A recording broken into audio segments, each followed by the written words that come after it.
পানি রহিম, দয়াময় পরম দয়ালু আল্লাহর নামে শুরু করছি।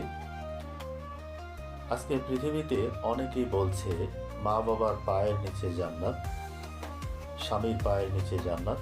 আবার কেউ কেউ বলছে যার দুজন কন্যা সন্তান আছে সেও নাকি দুইটা জান্নাতের অধিকারী। আসলে এগুলো তাদের মুখের কথা।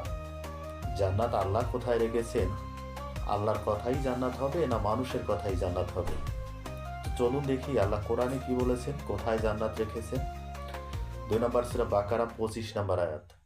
যাহারা ঈমান আনে এবং সৎকর্ম করে তাহাদেরকে শুভ সংবাদ দাও যে তাহাদের জন্য রহিয়াছে জান্নাত।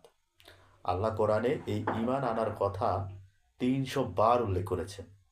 তার মানে কোরআনের পাতায় পাতায় ঈমান আনার কথা উল্লেখ করেছেন। ঈমান আনবেন, সৎকর্ম করবেন, তবেই আপনি জান্নাত পাবেন।